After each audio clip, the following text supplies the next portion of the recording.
Bismillahirrahmanirrahim. Assalamualaikum warahmatullahi wabarakatuh. Selamat pagi semua untuk semua sahabat Suduai. Selamat pagi, siang, sore, malam untuk semua sahabat sukses dunia akhirat.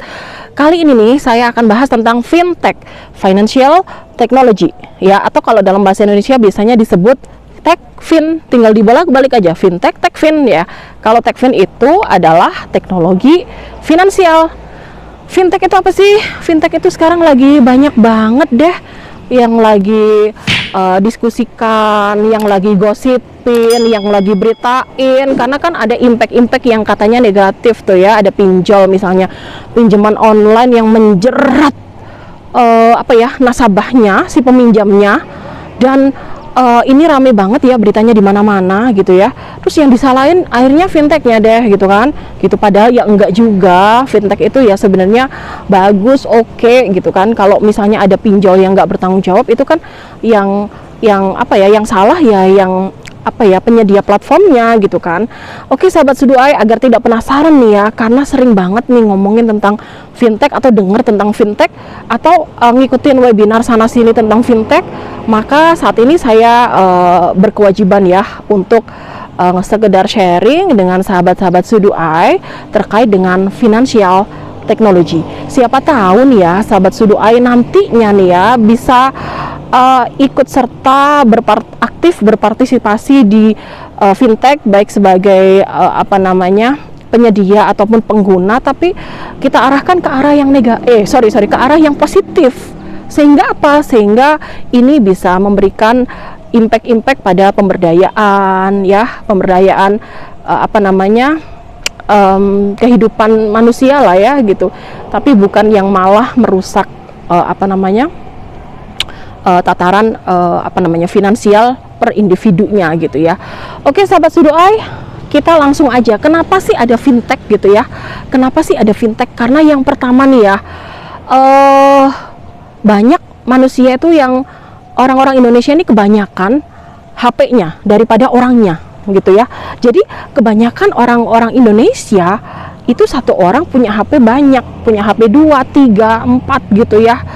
Saya aja punyanya 2 gitu kan ya.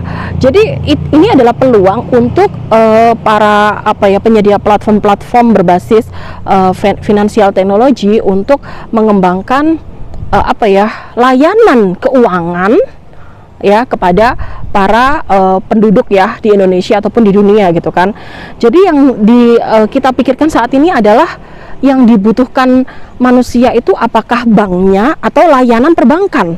Jawabannya layanannya kan, makanya itu fintech hadir gitu loh, gitu ya. Dan kemudian gini sahabat-sahabat Suduai, banyak nih ya orang-orang Indonesia yang belum tersentuh oleh bank atau belum bankable lah ya gitu ya.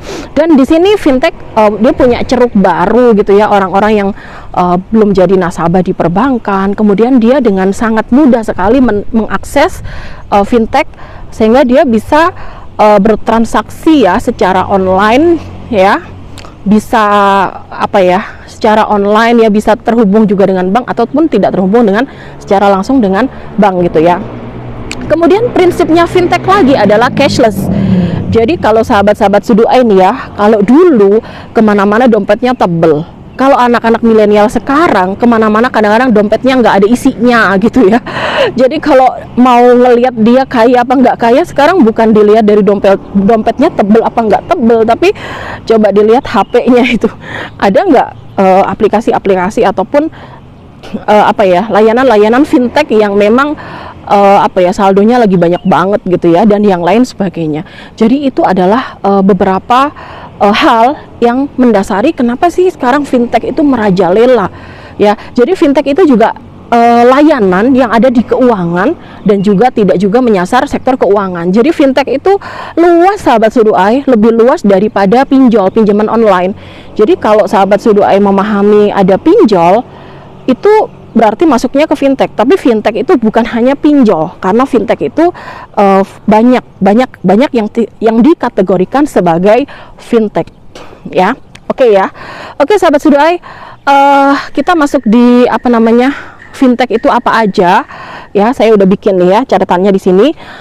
Jadi sahabat Suduai, fintech itu, teknologi finansial itu ada yang di dalamnya ada payment gateway. Payment gateway itu apa ya? Payment gateway itu bertindak sebagai transaction intermediary ya. Antara siapa? Antara merchant dengan customer dengan antara merchant dengan customer ya. Jadi untuk apa? Untuk membayar barang atau jasa yang dibeli oleh customer secara online. Pembayarannya bisa pakai kartu kredit atau kartu debit, bisa internet banking, bisa e-wallet ya, dan yang lain sebagainya. Itu payment gateway. Kemudian Techfin atau fintech itu ada juga yang namanya peer-to-peer lending. Peer-to-peer lending itu kan pinjaman orang per seorang gitu ya. Jadi pinjaman dari penyedia platformnya fintech itu penyedia peer-to-peer lending kepada seseorang. Bisa untuk konsumsi, bisa untuk yang produktif ya. Kalau memang yang meminjam adalah yang pengguna dananya adalah UMKM gitu kan. Jadi itu peer-to-peer lending. Ya, kemudian yang ketiga ada crowdfunding. Crowdfunding itu apa? Crowdfunding itu dana patungan gitu ya, dana iuran gitu ya. Jadi crowdfunding itu nanti bisa macam-macam, bisa arahnya ke sosial, bisa arahnya ke bisnis sosial, bisa arahnya ke wirausaha sosial Islam dan yang lain sebagainya. Banyak banget contohnya crowdfunding ya, sahabat Seduai. Dan ini membuka keran lebar-lebar bagi para para penyedia platform untuk dia bisa beramal dengan berjamaah, dengan menggerakkan orang-orang di Indonesia nih ya, yang pengen ikut bantu nyumbang bikin masjid nih ya, atau bantu nyumbang bikin perumahan sederhana nih ya gitu ya, dan yang lain sebagainya. Jadi itu salah satu contohnya yang dari crowdfunding. Ada juga fintech agregator ya, sahabat-sahabat Seduai. Fintech agregator ini sangat luas sekali ya. Misalnya ada fintech agregator yang berhubungan dengan konten agregator, ada agregator pembayaran, e-commerce, agregator musik.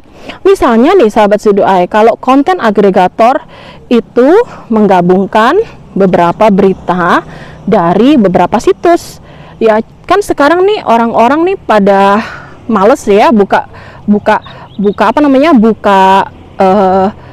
news berita-berita koran-koran yang online ya, satu persatu kan males ya.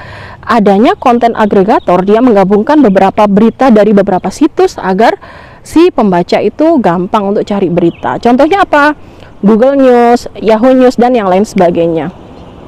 Kalau agregator pembayaran atau payment agregator itu dia jauh lebih luas daripada payment gateway. Kalau payment gateway tadi yang saya sudah jelaskan di depan ya, bertindak sebagai transaction intermediary antara merchant dengan customer ya, untuk membayar barang dan jasa. Tapi kalau agregator payment agregator, dia lebih banyak lapisan interface-nya yang memungkinkan semua bentuk transaksi online dan offline bisa dilakukan. Misalnya nih ya, bisa pakai kartu kredit, kartu debit, transfer bank, kemudian SMS payment, kemudian bisa cash, bisa pakai cek dan yang lain sebagainya, bisa pakai QR code ya, bisa pakai internet banking, bisa pakai e-wallet ya, asalkan itu masih satu interface. Jadi begitu ya sahabat-sahabat Seduai ya. Jadi perusahaan agregator dia menghubungkan end user, pengguna akhir atau customer atau nasabah gitu ya, dengan perusahaan yang memiliki jasa atau produk di layanan yang tertentu. Jadi itu penjelasan yang terkait Techfin itu apa aja sih gitu ya. Ya, oke sahabat Seduai. Kemudian ya di catatan saya yang selanjutnya ya, saya udah juga mengambil data dari Asosiasi Fintech Indonesia (AFI) ya. Tapi datanya ini agak lama sih ya, 2018. Saya belum ini kan sebenarnya PPT saya yang kemarin-kemarin gitu. Saya bawain sekarang aja gitu ya. Jadi ini beberapa data-data yang terkait persentase fintech di Indonesia. Ada yang fintech yang berhubungan dengan misalnya perencanaan keuangan keluarga, ada yang berhubungan dengan misalnya apa namanya tadi ya, payment gateway, ada yang berhubungan dengan misalnya agregator, misalnya peer-to-peer lending dan yang lain sebagainya gitu ya. Oke sahabat Suduai, selanjutnya adalah ya, kalau sahabat Suduai pernah mendengar adanya pinjol-pinjol yang ilegal, ya Allah, ada misalnya ada yang pinjam online kemudian kejiret ya, kejiret itu bahasa apa ya, kemudian kena beberapa pinjaman online dan bunganya tinggi banget dan kemudian nggak bisa bayar, diteror gitu ya. Itu gimana ya? Oke, lihat ya, nih gambarnya ya. Ya, jadi fintech ilegal itu jahat memang gitu, karena memang bunganya tinggi banget dan dia biasanya mengambil seluruh data pribadi dari handphone miliknya si peminjam. Jadi kalau sahabat Suduai meminjam apa namanya uang dari pinjol online yang memang ilegal, ingat-ingat ya, kata kuncinya itu di highlight, ilegal, itu nanti seluruh data pribadi diambil dari handphonenya sahabat Suduai ya. Kalau sahabat Suduai nggak bisa bayar nih ya, penagihan dilakukan tidak hanya pada peminjam tapi ke seluruh nomor kontak yang ada dalam handphone si peminjam.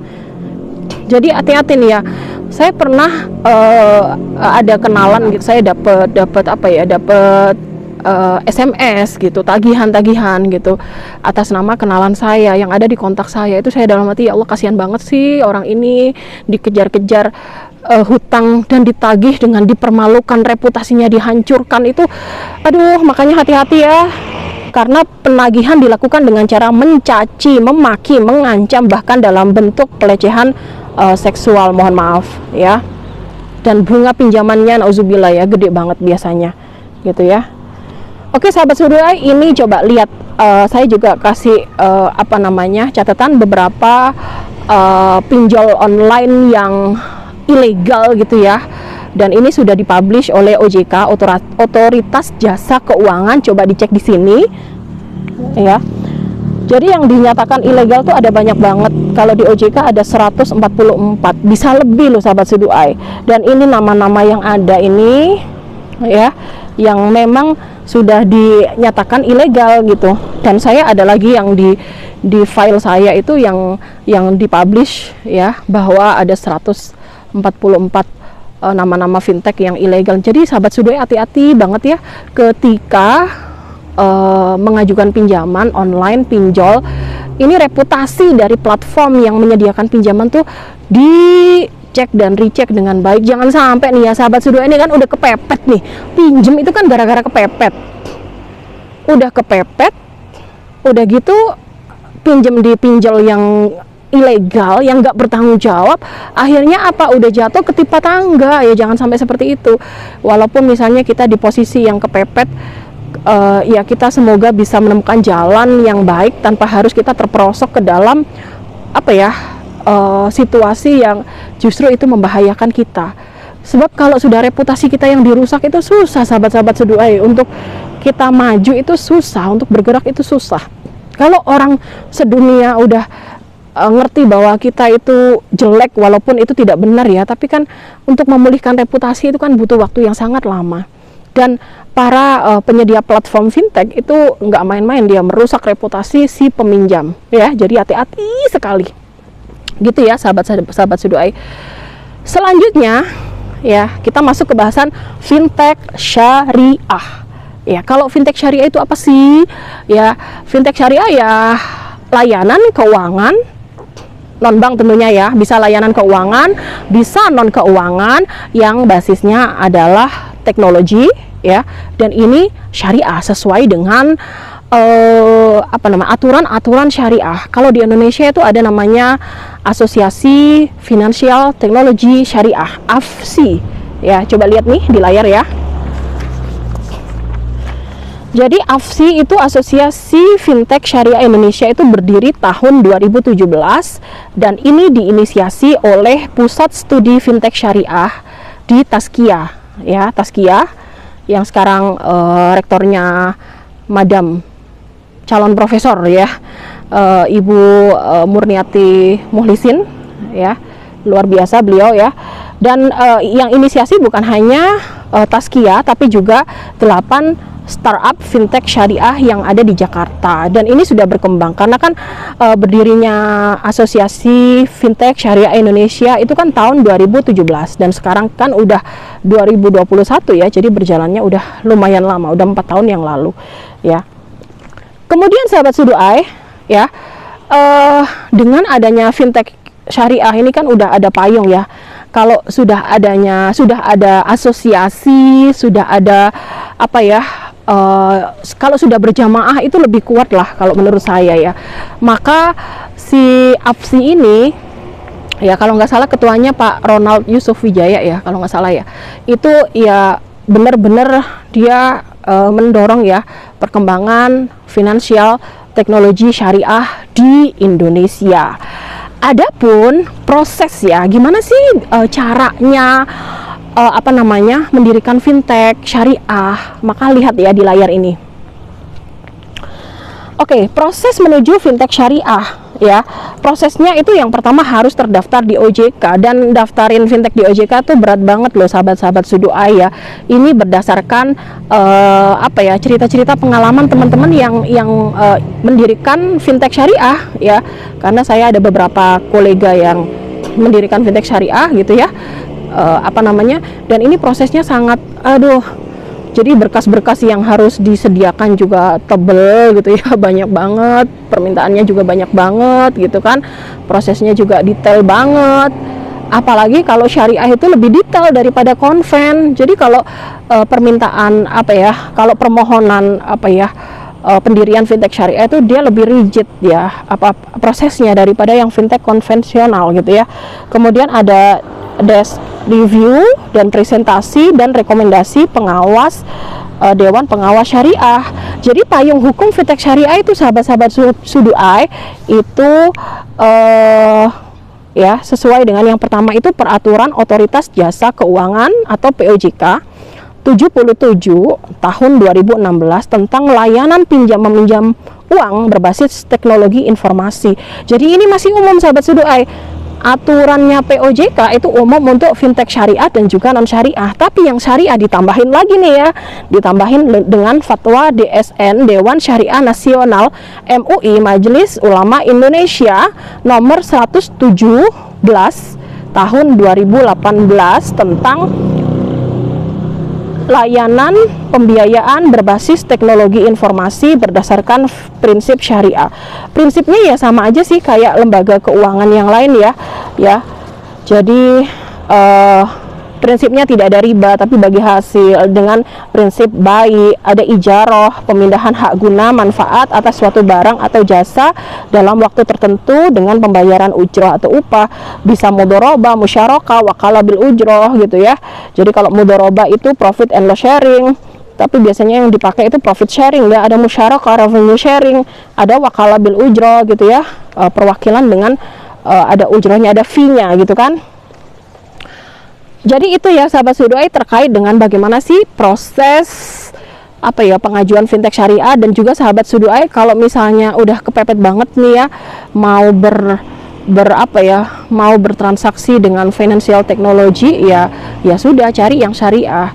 Tapi misalnya gini sahabat Suduai, misalnya cari yang syariah kok ternyata kecewa dengan eksekusi di lapangan, dengan proses